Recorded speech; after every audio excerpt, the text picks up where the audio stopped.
Ladies and gentlemen, hello, and welcome back to the secondary stream. It is going to be more from Group A, Wings Gaming facing off against VGJ. I'm Lyrical, going to be joined as well by the lovely Dota Capitalist. How are you doing? How are you excited to watch this Shiny Showdown? I am. I was trying to think of what our combined name would be. Capital. Is that good? Lyricalist.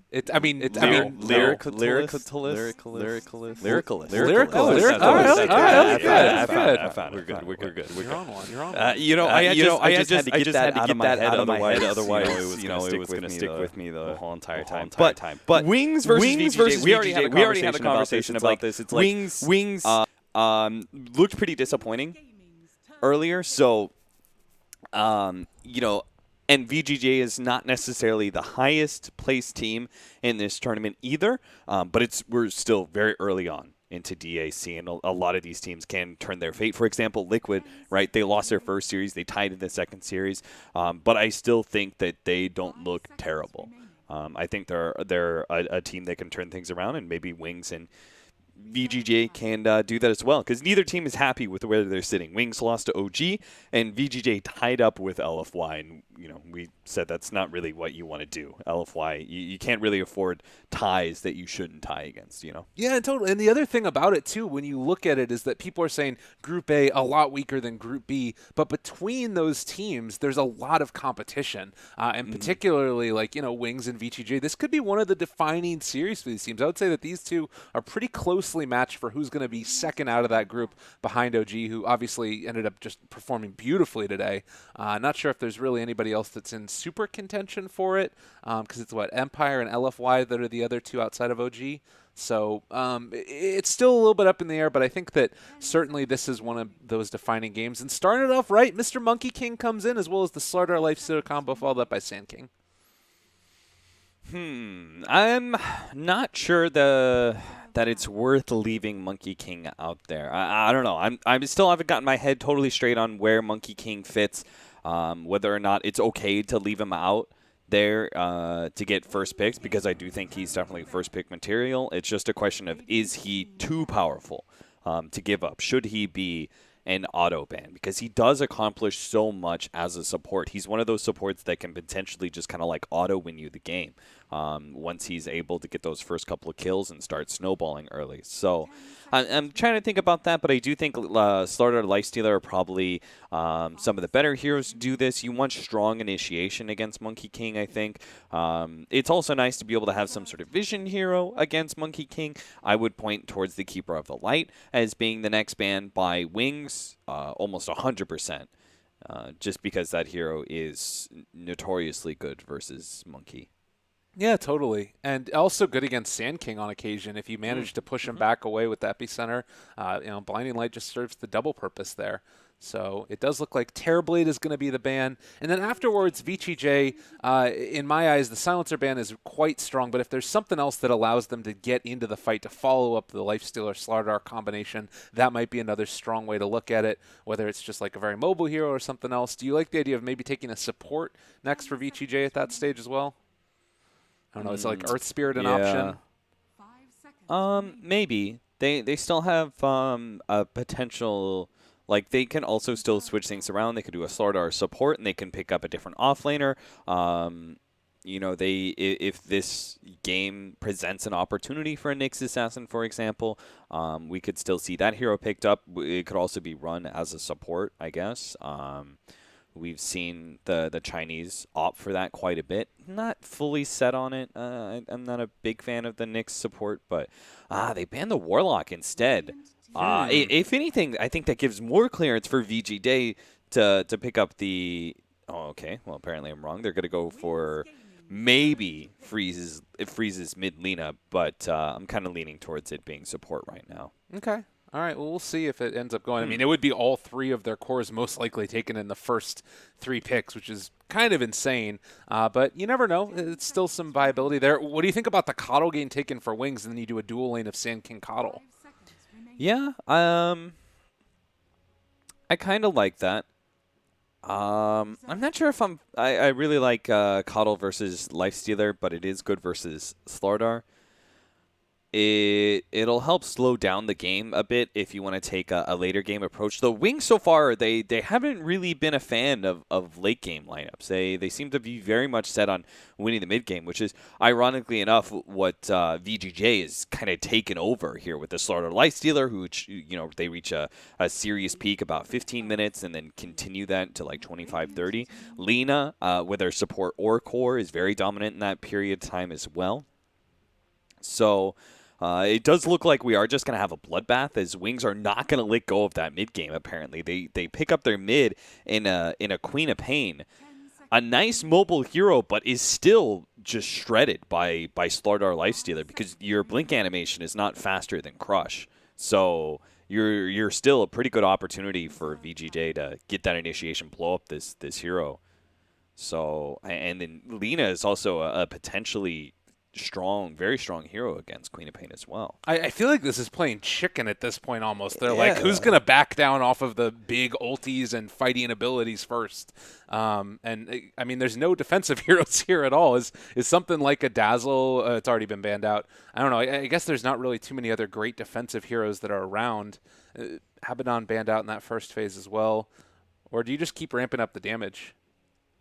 Like, do you think about going for something that allows them to hit an earlier timing like that Earth Spirit we were talking about? They're going to go Disruptor.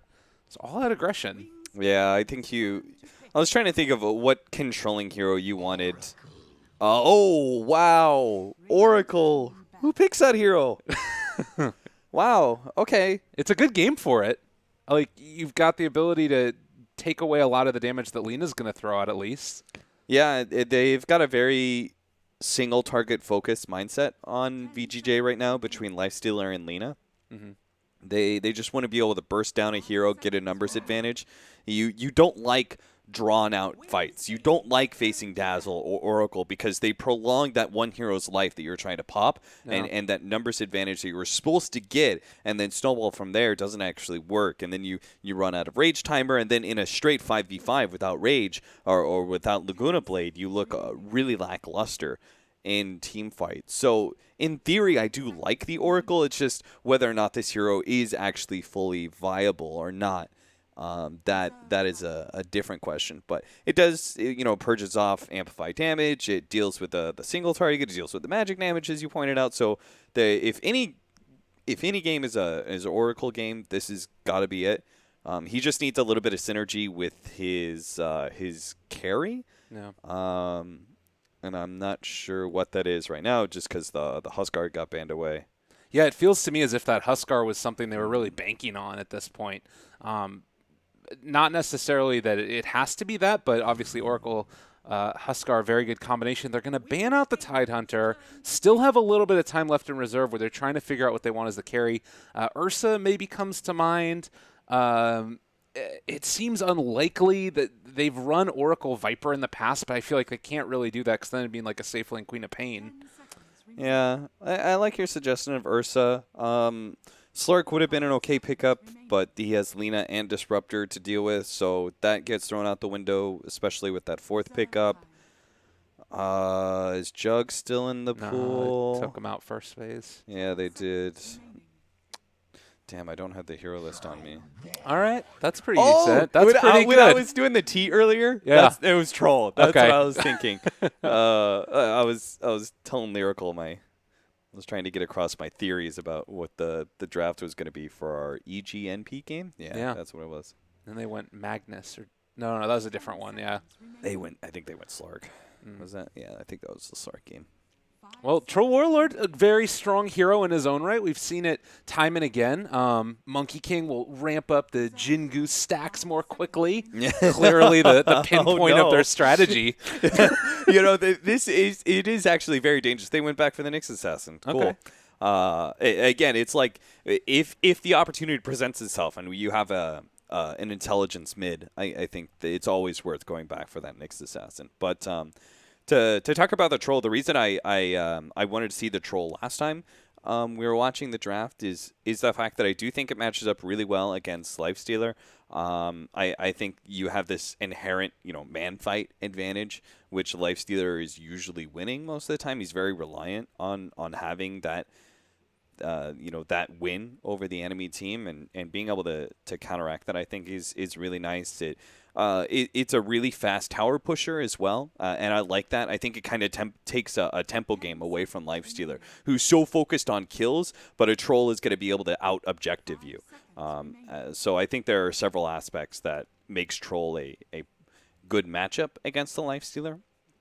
Yeah. But here's another interesting thing. If this Monkey King actually starts getting out of control, imagine this, right? He's not only just got that troll ultimate, he's also got the Oracle save. Ooh. Right? So you've got this Monkey King, you're like, oh, burst down the Monkey King. He gets saved. He gets the Jingo stacks because the attack speed. He starts life-stealing with that ultimate on him, and he gets double the heal off of his lifesteal, which is already absurd how much heal he's getting, right?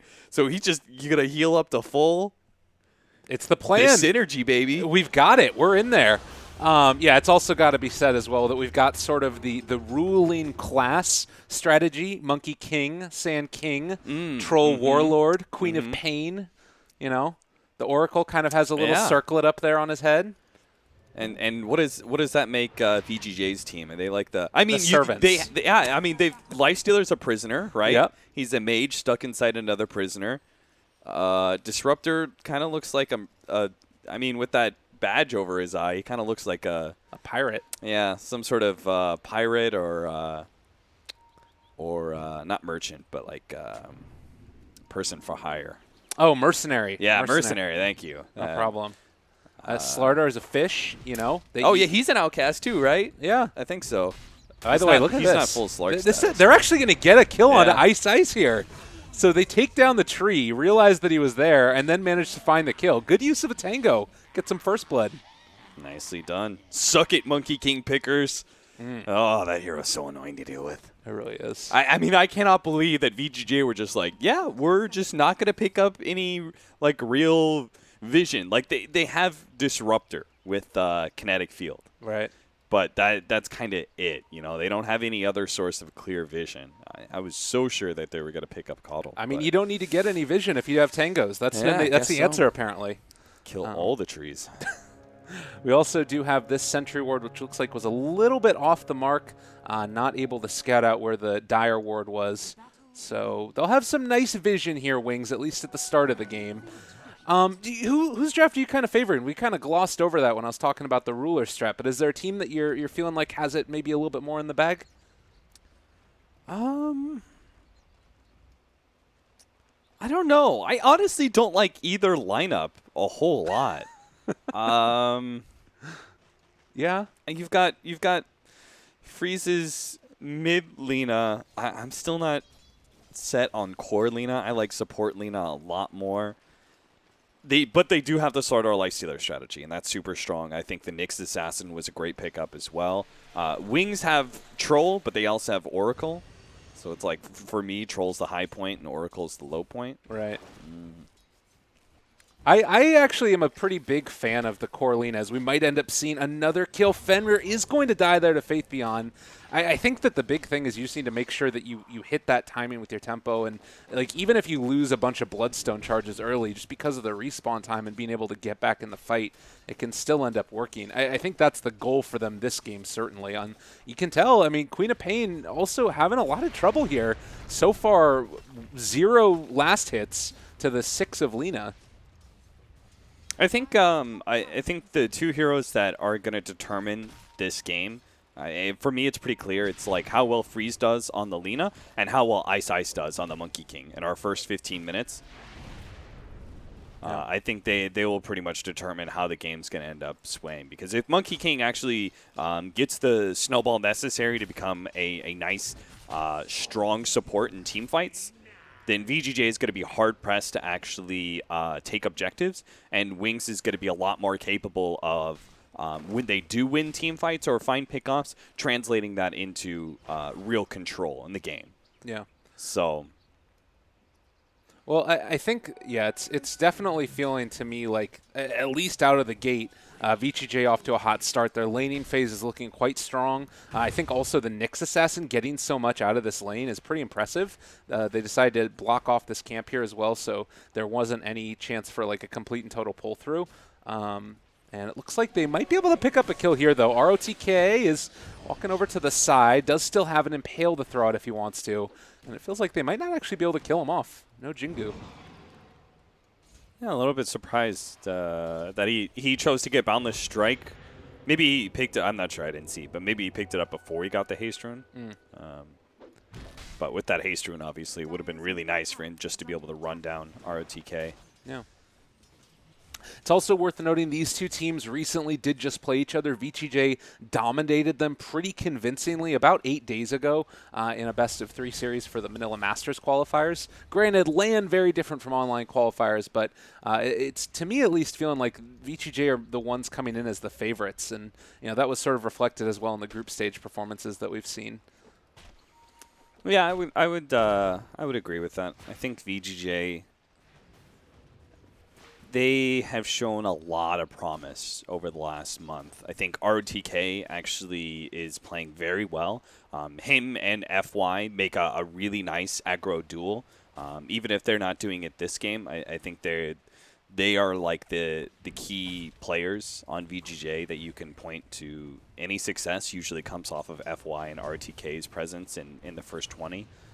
So RTK is trying to be as disruptive as he can, but ultimately it is a troll that's going to be free farming. That's one of the big advantages of troll as well, is that he's just a hero that will always be able to win his lane and shove out offlaners pretty easily.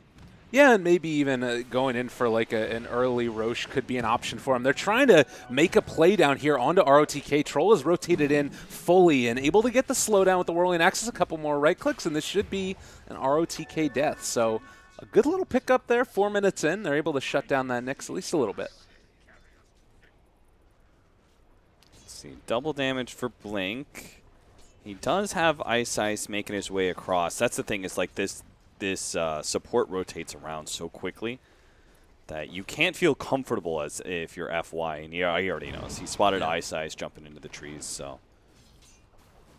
Yeah, FY is doing a good job there as well. I like the Quelling Blade pickup because he just mirrors the movement of the Monkey King, basically, and tries to bring him down whenever he gets an opportunity to. Granted, he will miss out on this smoke gank that's moving in, and they're going to try and go for a full wraparound here onto Freeze. Really wanted to heavily prioritize shutting him down. And smoke breaks. A little bit off the mark, won't quite find the gank. Looks like they should be able to get FY, though. Looks like with the double slows. Oh, yeah. This is the nice part of running Sand King offlane or Slardar. Like, these kind of offlaners are always able, because they have an innate stun and some sort of way to catch people, they're able to rotate pre-level 6. And so I like the fact they grouped up and did that. Oh, Freeze? They're going deep for this one. FY a little bit quicker, and they might have been able to catch Blink. And even so, they're going to do a good bit of damage. More right clicks coming through, but out of mana now, and they rotate in with Y as well. Going to bring 4 heroes for this one, and might even be able to bring him down. Oh, they broke the tree that the Monkey King was on. He's going to die because of it. FY picks it up. Faith Beyond also in trouble with the rotation in from Fenrir. They secure themselves too. Wings very aggressive in this mid lane. Doesn't pay off. Yeah, this is why I don't think Wings look very good. It's like, you think about what they were doing there. Like, why were they chasing? They didn't have Burrow Strike coming up. They didn't have some magic way to be able to really take that Lina kill and make it their own. And even if they did, they were still going to be overextending themselves and presenting multiple kill opportunities to VGJ. That was just like a silly pursuit in that case. And I don't know. Wings just kind of like, their decision making just seems kind of off. This is not the same team that we saw at TI. People keep saying that, like, oh, people have adjusted to Wings' play style, or Wings was a one-patch team or something like that. I don't think that's it at all. I think we see a very clear difference in decision making from Wings that they had in TI and this patch. And I don't know what exactly to attribute it to. Maybe it's just they haven't really put in the work, the grind, to get everyone on the same page and really familiar with the meta. But it does seem like right now their drafting and their decision making is costing them a lot. a lot of these games. Yeah, I think that it's really hard to replicate that level of hard work when you've won a thing like TI as well, because that was what made them so amazing for so long, was their ability to just sort of grind out the games, constantly watch replays, such an intense training schedule. And if you don't have that same level of hunger, it can be tough, but they still do have that inherent skill. It's just trying to put everything together. And you know, maybe they put their stuff together a little bit better this tournament and things end up working out. At least for now, though, it definitely feels like in this game, VGJ at a very good clip are off to a good start. Is there a strong timing still where Wings are going to be hard to deal with as they're going to go now onto ROTK and possibly bring him down? Nice pick up there. Their timing is going to be like, it's very much based around the opportunities that Queen of Pain and Monkey King create for them. They're very much focused on being able to get the pick and then translating into an objective off of the Troll Warlord. So like what they did at top lane, right, is like get that pick off, turn it into a push on the tower. They forced a glyph usage. The slow death timer of the Nyx Assassin allowed RTK to prevent a lot of damage being done, but they just got to kind of rinse and repeat that process a whole lot. Just create space for the Troll and open opportunities for them to try and take some of these outer objectives, because VGJ, they're going to get super aggressive around, I would say, they probably hit a series peak around 18 minutes. And VGJ gotta get as much as they can before that. This is really nice. The jump onto Freeze. They're just barely going to get the kill, but not before Monkey King goes down. Laguna Blade committed for that one. And I was going to talk about this. This is kind of an interesting answer. Is Monkey King going for max points in Boundless Strike as quick as possible, not going back for any in the Jingu Mastery? And I think it's because you want to find that long-range initiation. So scaling up to 2 seconds by level 4, that allowed them to get into range for the Burrow Strike kill. Yeah, I actually prefer, for the most part, Boundless Strike being leveled up for the support Monkey Kings. I don't see too much value in Jingo Mastery just because it's not reliable. You know, right. as a support, you want to be reliable more than anything else. You want to have reliable stuns. You don't want to be banking on, oh, but if I get this Jingo Mastery, I can do so much, right? Yeah. Especially since you're the support and you're not likely to be able to get away with greedy moves like that. Any team is just going to focus you down once you start getting some of those stacks in. So I do like what he's building right now. I also like what Wings is trying to do. They're trying to get aggressive before the Disruptor is level 6. However, that time has come to a close here, as Fenrir should be picking up his level 6 off of this camp. So that is going to be first step for VGJ, taking back some control and starting to be the aggressors. Obviously, the next big step is going to be that Blink Dagger on the Slardar coupled with the Armlet on the Lifestealer, as well as Freeze in his item choice. He's actually not going for a Yules or a Shadowblade first. He's going for the Bloodstone, which a lot of our mids are going for first. It allows you to be able to scale a lot better later on to the game. If you pick up an early Orchid as Storm, or you pick up the fast Yules or Shadowblade on Alina and you fail to connect with those ganks, you immediately just drop out of the game. You just do not scale if you don't have that Bloodstone and those charges it brings. Well, we are seeing a setup right now on to Blink in the mid lane, and this should be a pretty easy kill with Laguna Blade. Oh, Impale off the mark. Not able to find it. So a little bit unfortunate there. Yeah, I think we've been seeing OP on IG go Bloodstone into Shadowblade every single time on Lina. I haven't seen Freeze play it all that often, but I wouldn't be surprised if he goes that same build. And, you know, that coupled with the level 10 talent of being able to get the minus respawn time, you're just instantly back in the fight. So definitely quite a cool little combination that you can get from that. Yeah, he's very rapidly approaching that level 10 too. That is such a weird thing to have to think about as an enemy team. You know, right. Like, is it worth ganking the Lina because, you know, it doesn't, you kill it, but it doesn't do anything for you, like, right. objective-wise, because the heroes just back up instantly. Oh, the what? Strike timing! Oh, baby. Sick. That was really cool. That was really, really cool. Fenrir is going to die, too. Man, I don't know if I've seen that before in a pro game actually used, but Shadow's going to die too. Wow. All right. Well, they get a good thing getting the Sand King out on one end, but Shadow ends up falling in the top lane. Yeah, that Shadow also seems to be very clearly the weakest link on Wings right now. He has had some off performances so far at DAC. him dying there is a pretty big loss because they just had such a big win in that bottom lane. And they're also, Troll is almost like a single core Troll, you know, like he's got to carry this game. Yeah. Well, they're going now on to Freeze. The slow coupled again with the Boundless Strike. Makes up for it in a second off the back of some sick Ice. A little jump in on a Monkey King. It's a pretty good ability. Yeah, I think there's a bit of miscommunication there. Like, if Freeze is going to be that far into the lane, he needs to have his supports a little bit closer. But I think FY was just trying to do efficiency things and maybe looked for like the 12-minute bounty rune and stuff like that. They are trying to catch Blink right now, but I think he's just out of range of Glimpse. And they just lost. That's ward. That's their ward. But he's just barely within vision, but yeah, or within glimpse range for a second there. But they didn't have vision again, and ROTK not deciding to go too much further for the chase. He wants to set things up here, and it is a great possibility to do it with all the heroes that they've got. It's just a little bit tough, and he's going to keep scouting, won't run into anybody. And we're not really seeing like the pressure onto these towers either. If you look down bottom, Faith Beyond is actually able to pressure this bottom tier 1 out in just a second, and then he can head back into the jungle, finish off his Blink Dagger, and now you got a great timing for Wings. Looks like FY is going to die in the top lane. That's a pretty decent pickup, seeing as he is the primary vehicle for the Lifestealer. I'd like to see VGJ actually make a Nyx Assassin Vendetta play with the Lifestealer and back that up with, say, a Disruptor or something. I want to see them try and go for some sort of smoke gank and gank the Troll again. I really would like to keep this Troll down as much as possible, make an aggressive move into his jungle, see if you can catch him there, because it doesn't matter too much if the Queen of Pain or the Monkey King get these pickoffs, as long as you reliably can say the Troll will not be a factor when Lifestealer and Slardar hit their big peak. Well, and here we go, bottom lane. They're already on top of this Lifestealer, bringing him very low, and he is going to jump inside of a creep the last second. It's going to pop out here as soon as it goes down, and, well, they actually take command and are trying to run it down. It looks like they're not going to commit too much further, though. So Lifestealer gets away barely. That's a lot committed for that kill.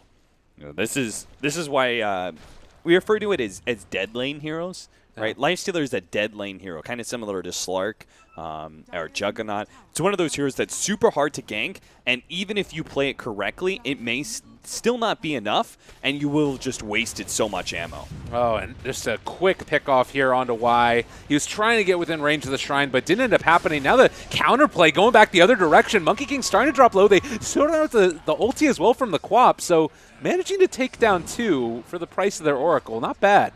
Yeah, heavy commitment on an Oracle of all heroes. Like, later on into the game, a commitment for an Oracle is fine, but in that situation, just, like, it wasn't worth the risk of what you were doing. And Wings do position themselves nicely to be able to punish that, picking up that double, and probably getting a third here, as Fenrir does not have a TP, and he's just going to get spotted out by Ice. They're going to dive the tower and take this objective. Oh my goodness. Really? Did he actually just juke this out at the perfect timing? Wow. Yeah, nighttime vision. There you go. And I guess I'll just be in the trees, too. Ice still chasing and won't eventually end up getting caught, it looks like, as he's just bouncing back to the tree. Man, so he had to time that so well. Like, if he goes back earlier, he's caught by Sand King sitting behind the tower. And then if he waits a little bit, then he's spotted by Sand King inside the jungle, or the Monkey King. Right. He just somehow magically timed that perfectly. Well, in the meantime, you can see that VGJ, they're trying to push out the top lane again, and Wings don't really have a great answer. I guess that Blink here can keep the pressure on along bottom, and going for that Orchid first, you don't necessarily want to fight until you hit that item, and then you've got this like incredibly strong power spike where you can blow up aggressive at the start of an engagement. But until then, probably just going to keep doing the split pushing thing whenever possible. Yeah, FY, just give him a bit more time. I would say aggressive should even...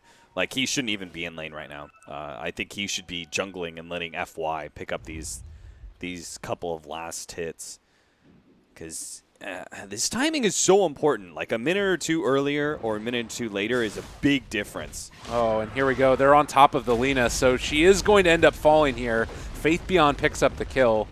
And that's a big one to get. Meanwhile, they're coming in with ROTK, a Lifestealer inside of him. Could just start off with the Impale, but it'd be a very tough kill indeed. And Well, Ice up in the trees. They're thinking about going further. They glimpse them back in. They jump out now onto Y. The Impale comes through. They find that kill and maybe going to be able to get Ice as well as he is getting chased down. Kinetic Field is there and another Thunder Strike. He doesn't have the mana for it, but still will be able to find. Oh, deny. Nicely done. Well played. All right, VGJ, they've got the Blink Dagger now on Slardar. It's pretty much go time. They've let Wings do a lot in the first 15 minutes of the game. Wings do have a slight experience and gold advantage, but it isn't massive. But this is really the time for VGJ to take the game back into their hands. They're even going for more of a mid-game focus build on aggressive, not going for a Desolator or anything like that, instead going Armlet into S and Y. So this really should be, but that's weird. Aggressive isn't showing on map, technically. He's farming jungle, but they smoke without him anyway. Like, this kind of smoke it makes sense if Aggressive is showing in lane and making it so Wings aren't fearing a gank like this. But looks like it's still going to work. Weird. Very Maybe. Oh, the ulti! He's still going to take a lot of damage from this, but might be enough heals coming through to keep him alive. It looks like Blink is going to survive that one, and now they've turned here onto the Disruptor and should be able to bring him down as low.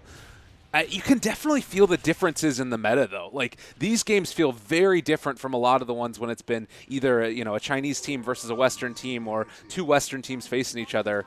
It's very clear how different the meta is. Oh, nice double stun. Oh my god, they just evaporate. Yeah, Freeze is gone as well. Thankfully, he hasn't picked up his Bloodstone, but he's been dying a good bit. I mean, that's props to Ice for moving pretty fast and creating extra opportunities. But I also think like those two heroes should not be there at mid. And if they are there at mid, they need to be sitting farther back and waiting for the rotation to come in. Fenrir is done. Epicenter, they're going in for it, going to be able to bring him down. And in the meantime, they're trying to go on to Y. Doesn't look like they're going to quite be able to find that kill, but they will be able to take down Ice nonetheless. The Orchid's here for the Queen of Pain. This, we'll see. This Orchid first for the Queen of Pain, very hit or miss item. It's like going forward on the Storm Spirit. If you don't actually pick up the kills that you need to in this early game, then you are just not going to scale. And again, it comes back to the problem of like, okay, you've got a single core Troll. Yes, Troll is good versus Lifestealer, but is he that good versus Lifestealer? I'm not fully convinced in that regard. So he is going to be trying to pick up a BKB next instead of finishing up that S and Y. It is probably one of the better points about these S and Y builds that the Chinese like so much is that they go for their early Yasha on so many of these other heroes. And if they're ahead, they can go for the S and Y. And if they're behind or kind of even in the game, they can just finish up a BKB earlier instead. All right. That's sweet. Get another kill there on Defender. It looks like they're still stalking down here the Ice Monkey King. Don't know if ROTK realizes where he's at, though. It does seem like he knows. Well, he definitely knows now. Yeah. You get the LSA in the right area here. Oh, they got him. All right, there you go. Quick little pickup, and Ice goes down. In the meantime, it's going to be Wings taking the Tier 1 tower mid, so it's going to at least open up the map a little bit more for them since they had lost their Tier 1 mid a while ago. Yeah, they're gonna be happy with that exchange. I'd much rather give up a support in exchange for getting the mid tier 1, but the Slardar combination. Oh, there they are, right on top of Shadow. He needs to get out of here. The Oracle is going to save his life for the moment. Now they turn to fight. Want to bring down aggressive. Burrow Strike comes through. They have the Orchid as well, trying to take him down. And it looks like they are going to be able to run him out of here. Rage is up as well in a second, but it doesn't matter. They take him nonetheless. Trading. I mean, not even trading. Sorry, the Troll obviously easily lived. That's the power of the Troll. It's like he's got really high armor, and then the moment he's done being stunned, he just pops his Whirling Axes, and a lot of that damage just goes away. Oh, Burrow Strike off the mark. They haven't been able to catch him, but in the meantime, there's a nice stun onto 2. Ice going for the ulti. Is going to end up being able to control and bring down Nyx at the very least. Laguna Blade comes out, almost killing off Faith Beyond. Burrow Strike onto 2. They take down the Fenrir as well, so 3 heroes already dead for VGJ. Maybe going to be able to get more with another Boundless Strike in a bit as Ice still looking but not finding FY. Whenever you're picking up these mid Lenas, I feel like a lot of these Chinese teams are not being disciplined enough, I think, in their positioning around the map. Like, for example, NP, we watched beautifully disciplined Dota by them where they never got caught out defending a tower with only 2 heroes. you know, like VGJ did earlier in mid. Oh, that was a little bit awkward. They spotted him, but then he got away. The boundless strike missed.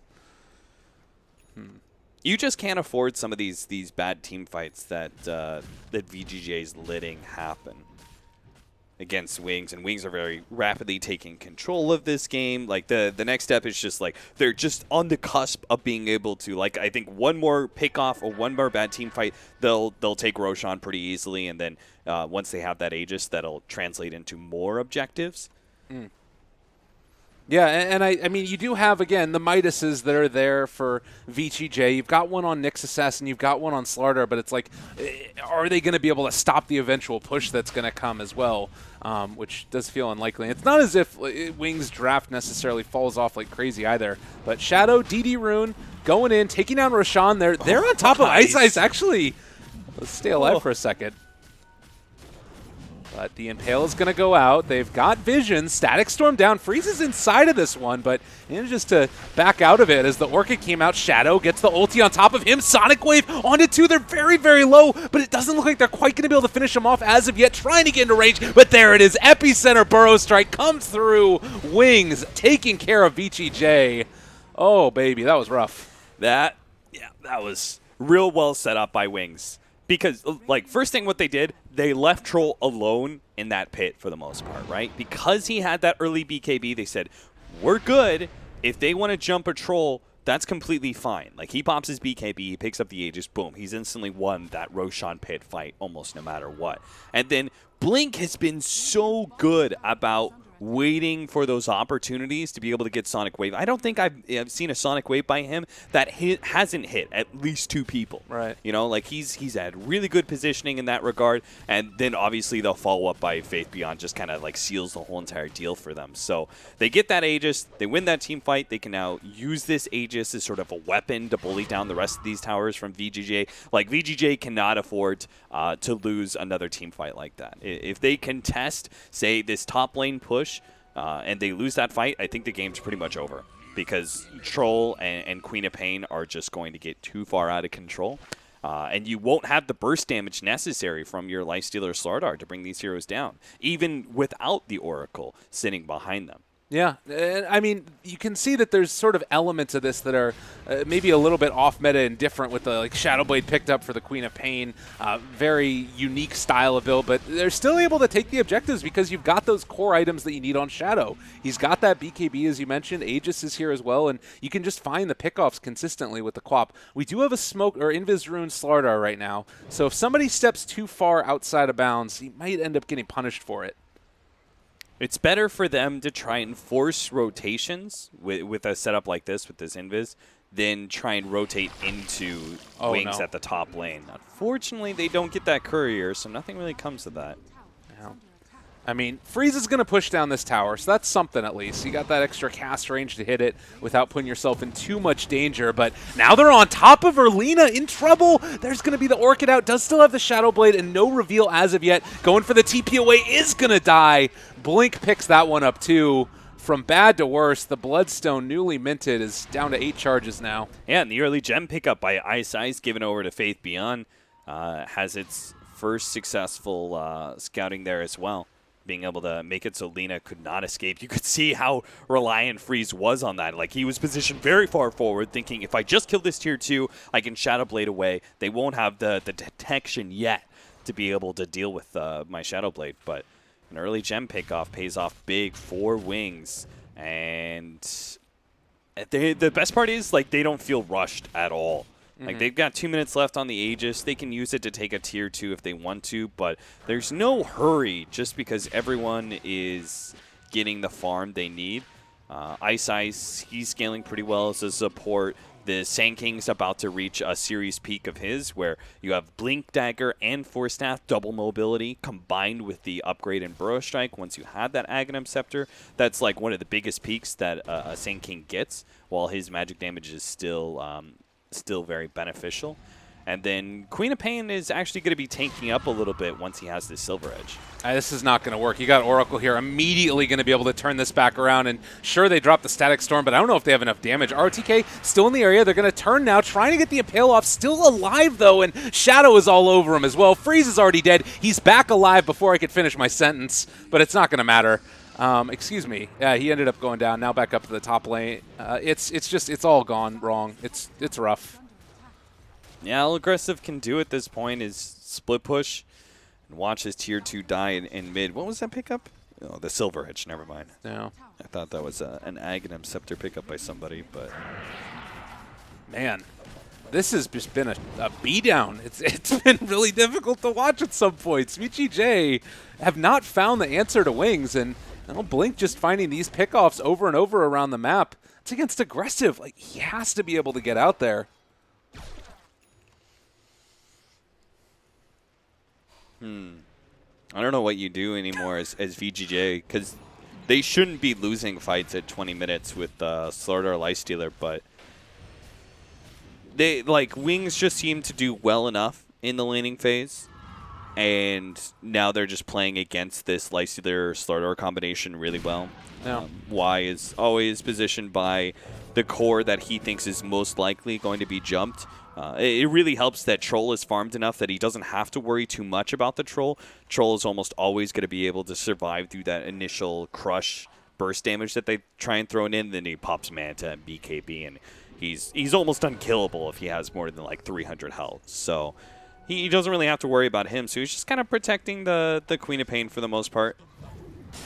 Oh, well, they have found themselves another Nyx Assassin kill. Fortunately, ROTK not able to get out, and Freeze also going to die here. They end up just suiciding. A little bit longer to get back to life this time, as the Bloodstone charges are now down to 3 at 28 minutes in. This is a rough one.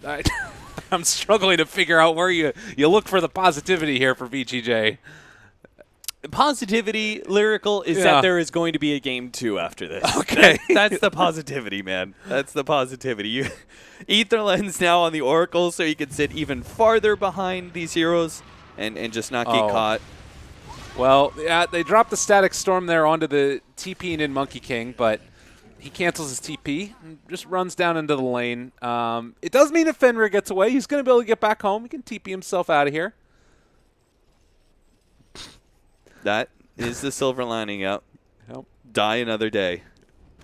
I mean, that's the problem, too, with the Bloodstone build, is that you get back into lane and you're able to, get back into the fight very quickly, but if you start dying, you can die and die and die more quickly, too. The feed train becomes a little bit too real, as they're not going to be able to quite catch the Monkey King, and now they're on to Freeze again. They're going to be able to jump forward. Boundless Strike in a second. Actually out of mana for it, but it doesn't matter. Shadow is all over him.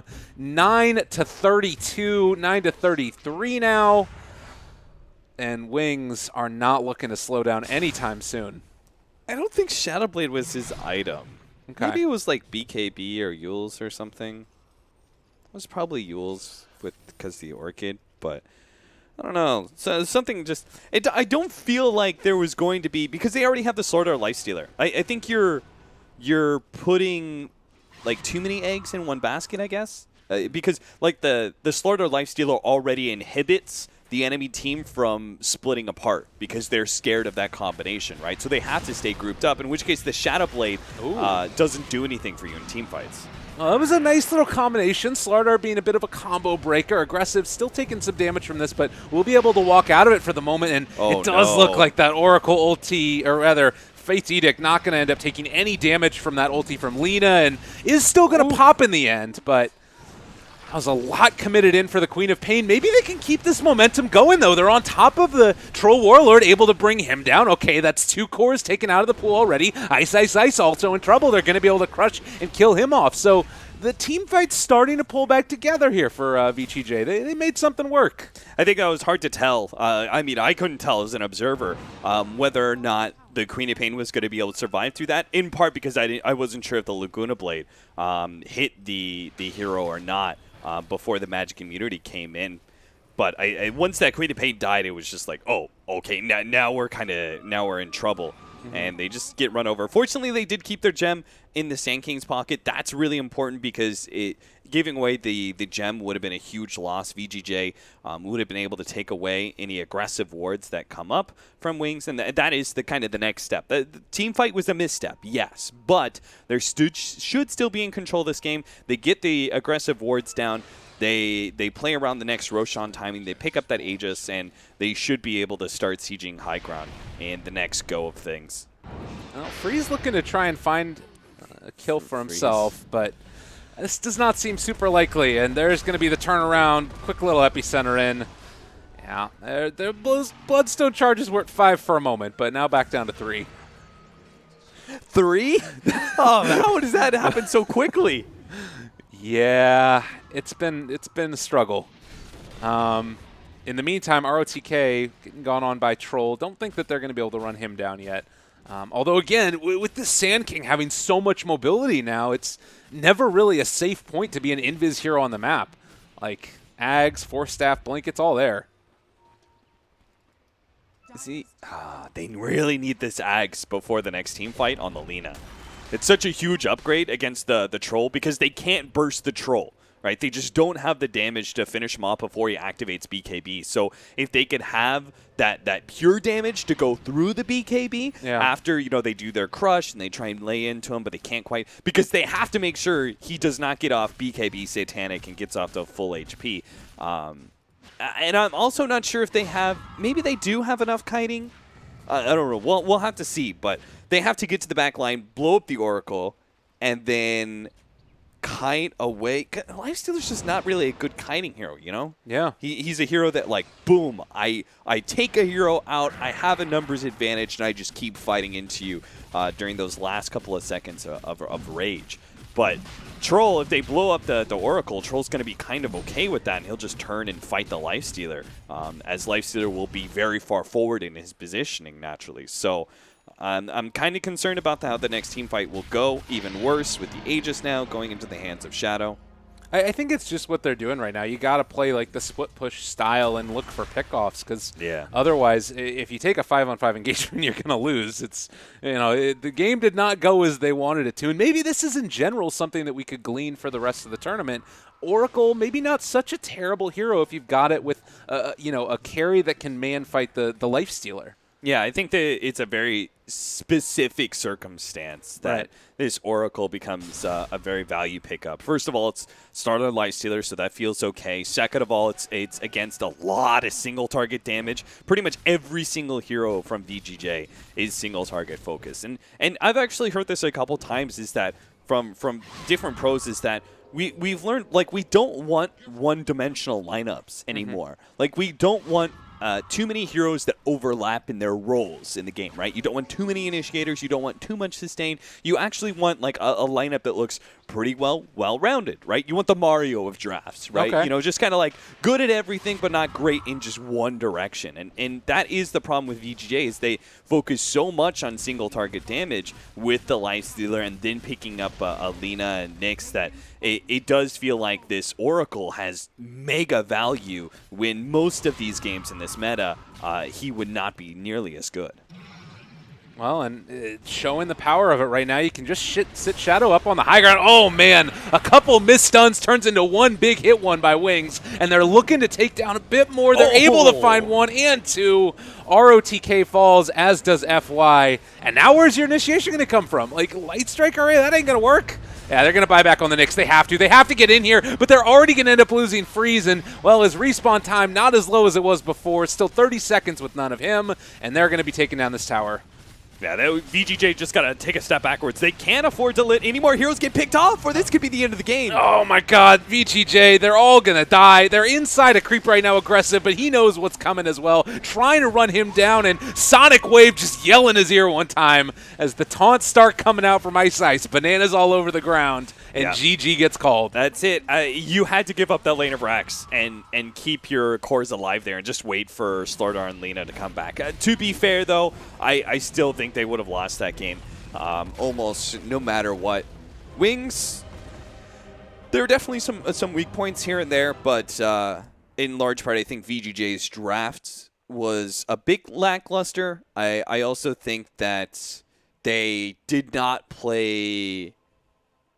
They didn't respect Wings enough. Like that what happened in mid lane where the Lina and Slardar, I think it was, like they were a bit too far forward. They needed to sit farther back and wait for the rotations if they wanted to defend mid tower. Like that was a really big part of that game. It set the tempo very clearly in the favor of Wings early on and allowed them to be able to take control of the game. And you couldn't let them do that with the troll. That's your worst fear. Because Lifestealer, Slardar, like they are the tempo controllers. They should not lose control of the game this early, especially since they are not the clear objective takers that a team with Troll Warlord is. Yeah, and I think that sums it up pretty well. Like it's just the things that needed to happen did not happen throughout the whole game. It was quite a display. Maybe VGJ could pull it back together in the next one.